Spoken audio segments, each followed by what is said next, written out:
Waalaikumsalam.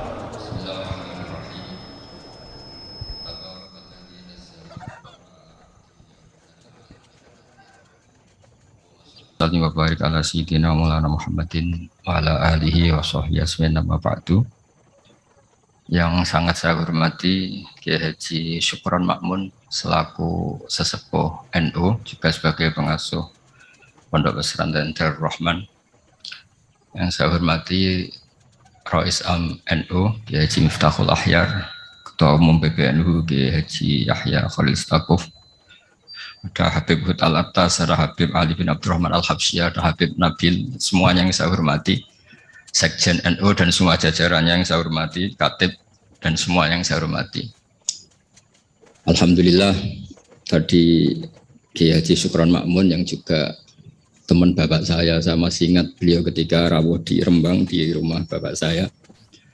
Saya mohon maaf gak bisa datang, memang mungkin sebaiknya tidak datang karena memang saya masih ngaji pasanan, ngaji kilatan, ngaji. Saya sering cerita ke orang-orang, kalau ada rapat ketahanan pangan itu yang rapat ya baik karena ngatur ketahanan pangan. Tapi yang nggak rapat nanam padi itu juga baik karena itu yang real mempertahankan pangan. Jadi kalau semuanya rapat, yang nanam padi siapa? Kalau yang semuanya nanam padi, yang koordinasi supaya dikirim kemana, diatur bagaimana, itu butuh rapat. Tapi real kebutuhan padi itu butuh penanam. Ini yang saya kagum dari pengurus PBNU. Jadi ada beberapa kiai itu yang nggak pati rapat di kantor seperti saya. Tapi saya ini selalu mengajarkan kitab risalahnya Basim Asari tentang ahli sunnah wal jamaah. Sehingga anggap saja saya ini nanam padi tapi tidak ikut rapat ketahanan pangan. Dan itu harus dianggap lazim saja dalam perbedaan-perbedaan itu. Saya meneruskan cerita ilmu usul fikih yang diceritakan Gus Yahya, juga tadi diperjelas oleh Kiai Haji Syukron Makmun. Usul fikih itu satu disiplin ilmu yang penting sekali untuk menganalisis teks. Kenapa itu penting sekali? Karena beberapa teks itu jelas berbahasa Arab. Dan bahasa Arab itu ya umumnya bahasa ada ruang dan waktu. Sehingga ada beberapa cerita termasuk yang disebut terkenal sekali oleh Sayyid Muhammad, Abu Ya Sayyid Muhammad bin Alawi Al-Maliki. Jika semua bid'ah itu jelek hanya karena Rasulullah tidak mengajarkan atau belum mengajarkan, maka cerita seperti ini enggak terjadi. Suatu saat itu ada sahabat, entah saking kangennya Allah entah gimana, ketika iktidal itu baca Rabbana lakal hamdu hamdan katsiran thayyiban mubarakan fi.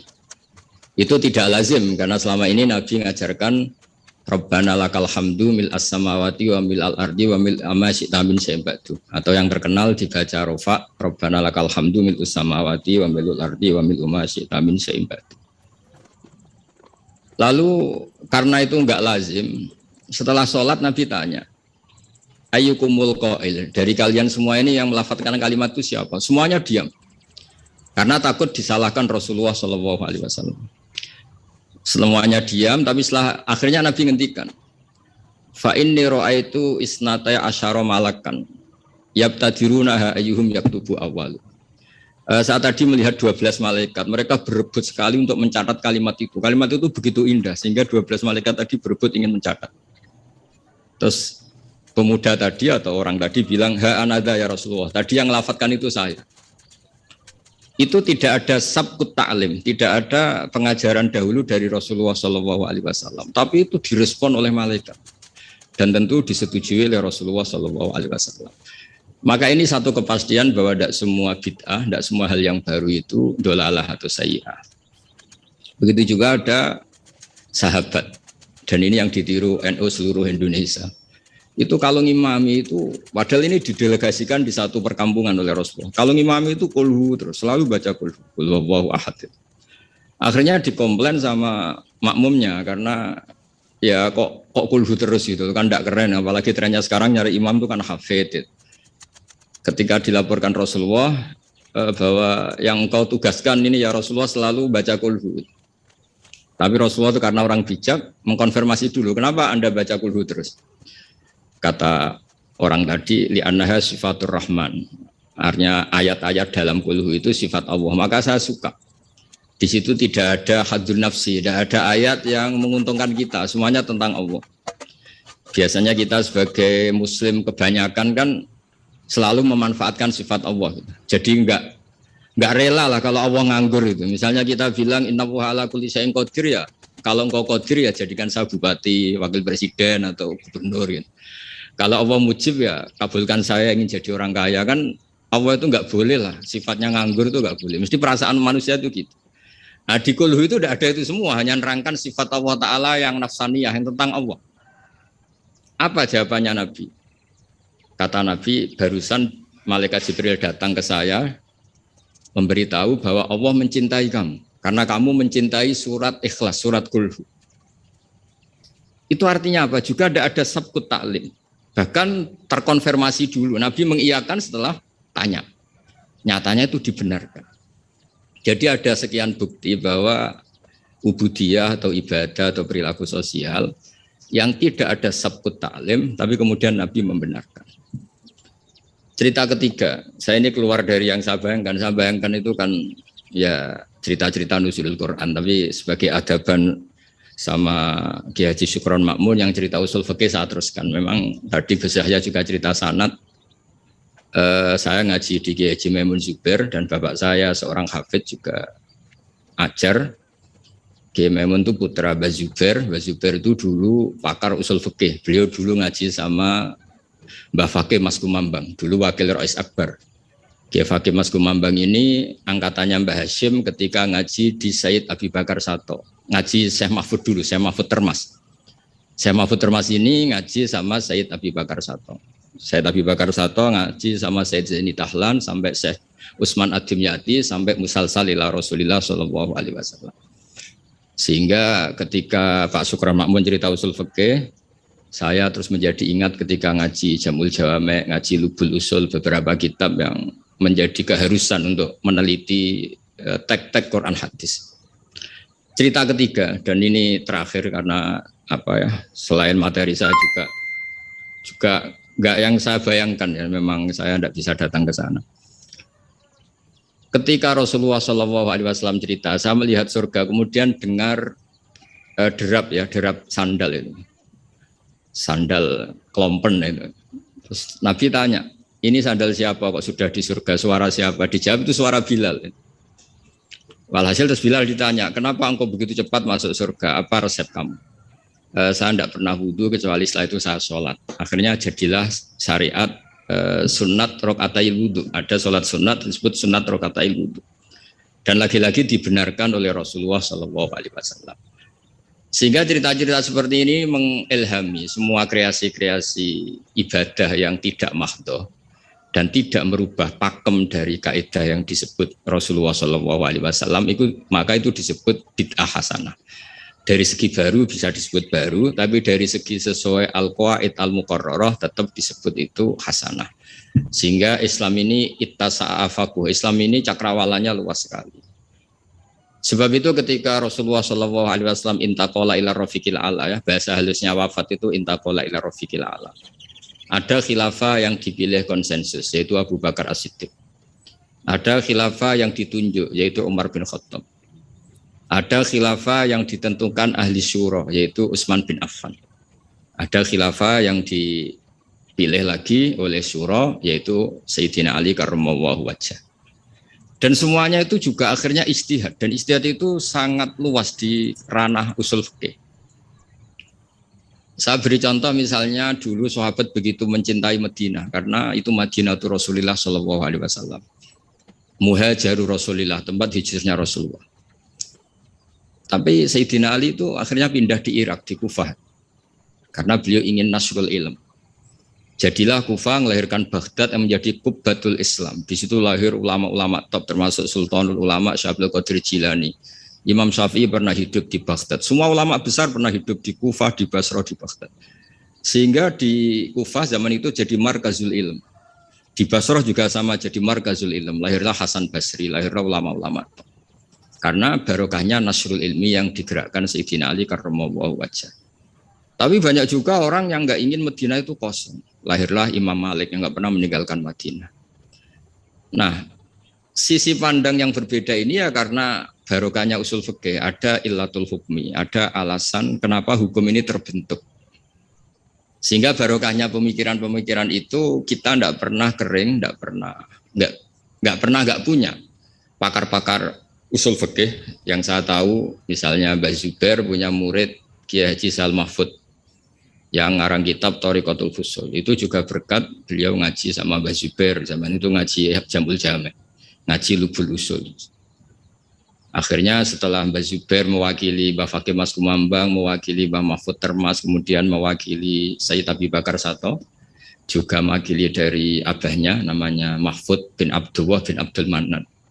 Ki Abdul Manan ini yang orang pertama Indonesia yang di Al-Azhar di Mesir, sehingga di kedutaan Mesir, orang Jawa pertama alim alama yang di sana namanya Syekh Abdul Manan. Itu ngaji sama Sohibul Ithaf yang punya Syarah Ikhya, namanya Ithafus Sadatil Muttaqin, Ithafus Sadat Al-Muttaqin. Itu kitab yang luar biasa karena Ikhya dikarang 600 tahun yang lalu itu tidak ada yang berani mensarai. Dikarang oleh Hujjatul Islam, kitab legenda. Itu yang menyarai pertama adalah Said Murtado Az-Zabidi, gurunya Ki Abdul Manan. Ki Abdul Manan itu mbahnya Syekh Mahfud. Jadi Ki Abdul Manan punya putra Ki Abdullah, punya putra Ki Mahfud. Ki Mahfud ini punya putra namanya Muhammad. Nah, Gus Muhammad ini yang mulai hidup lagi di Indonesia, di Betengan Demak. Lalu Syekh Ithaf ini, Sayyid Zabidi ini nganalisis ilmu itu luar biasa. Ini yang al-ilmu bidiroyah. Di luar riwayat itu ada al-ilmu bidiroyah. Kita tahu tadi dawuh Pak Sukron, kita madaih, kita maulid. Dan maulid itu luar biasa. Di situ ada sejarah Rasulullah, ada sholawatan, ada semuanya. Dan ketika kita pakai ilmu diroyah, kualitas sholawat ini luar biasa. Bukan sekedar biasa, luar biasa. Hadhihi kalimatul mahabbah, ini kalimat mahabbah yang menjadikan kita tidak akan kecelakaan kayak yang dialami umat Isa alaihissalam. Yaitu Rasulullah SAW ini jadi nabi setelah Nabi Isa alaihissalam. Di mana orang yang senang sekali sampai memposisikan di atas kapasitas sebenarnya. Sampai menuhankan. Yang benci juga benci sekali sampai menuduh yang macam-macam. Akhirnya apa? Umatnya Nabi ini dikelola oleh kalimat sholawat. Yaitu umatnya Nabi itu begitu mencintai Nabinya, sangat-sangat mencintai, tapi tidak pernah sampai menuhankan. Itu apa? Yaitu kalimat sholawat, kata Sayyid Zabidi. Allahumma sholli ala habibika, abdika, rasulika Muhammad. Kita minta Allah sebagai pemberi. Rasulullah apapun hebatnya, beliau adalah seorang hamba kekasihnya sebagai penerima. Maka kata Sayyid Zabidi, wa Muhammadun Rasulullah wa injalla qadruh muhtajun ila rahmatihi subhanahu wa ta'ala. Apapun hebatnya Rasulullah SAW, beliau tetap seorang hamba yang butuh rahmatnya Allah Ta'ala. Sehingga hadil kalimah ini kalimah yang memantapkan umat Islam tetap memposisikan la ilaha illallah sebagai Tuhan, Muhammad Rasulullah sebagai yang paling dikasih Tuhan, yaitu dikasih Allah Subhanahu wa taala. Sehingga kalimat sholawat ini berkat analisis diroyahnya Sayyid Zabidi menjadi kalimat yang luar biasa. Bukan sekedar kalimat mahabbah, bukan sekedar kalimat yang menjadikan kita dapat syafaatnya, juga kalimat yang memantapkan tauhidnya umat Islam, yaitu la ilaha illallah Muhammad Rasulullah, yaitu Allah sebagai al-mu'ti, sebagai pemberi, Nabi sebagai penerima. Jadi Allah tetap sebagai Tuhan yang memberi rahmat, memberi sholawat, memberi askat tahiyat, memberikan amal barokat, semua yang terbaik diberikan sama kekasihnya terbaik, yaitu Rasulullah SAW. Disebut hadis sholawat itu syihotul mahabbah, juga syihotul tauhid, juga syigot yang menjadikan kita tidak akan mengalami kayak yang dialami oleh umatnya Nabi Isa alaihissalam. Jadi sanad-sanad ini penting. Ya seperti Gus Yahya ini saya tahu beliau putra Kiai Khalil, juga teman bapak saya, cucu dari Kiai Bisri. Kiai Bisri itu menantu Kiai Khalil Harun yang dulu gurunya Kiai Makhrus Lirboyo. Mbak Khalil Harun ini dulu ngaji sama kakaknya namanya Mbak Umar Harun. Sama-sama di Mekah menangi namanya Sayyid Umar Sato, kakaknya Sayyid Abi Bakar Sato Sohibul Yana. Ya kemudian sanad berlanjut ke Sayyid Zaini Dahlan sampai ila Rasulullah SAW. Jadi saya senang sekali tadi ketua PBNU kok ngaji lagi, senang saya dalil-dalil inna hadal ilma dinun fangduru aman tak khuduna dinakum, senang sekali. Ya saya hafal lah, wong ya saya ini kan kata orang banyak pantas-pantas saya hafal karena saya ini kiai tukang ngaji, jadi ya pantas saya hafal. Yang jarang ngaji aja hafal, masa yang sering ngaji udah hafal. Jadi pantas-pantasnya itu hafal. Tapi memang harus hafal ya, semua tokoh-tokoh NU harus hafal bahwa inna hadal ilma dinun fangduru aman tak khuduna dinakum. Ilmu itu agama, kamu lihat kamu ngambil dari mana. Dulu Imam Bukhari itu kalau mau ngajar, mau ngaji atau mau ngambil ilmu atau mau apa saja. Karena ngajar juga harus memberikan pada yang kompeten, mengambil ilmu juga harus ngambil dari yang kompeten. Itu dulu cerita semestinya itu khimar, tapi di Jawa diganti ayam, enggak tahu saya. Pergantian itu karena orang Jawa lebih gampang. Diganti ayam cerita di Jawa, sebenarnya itu khimar.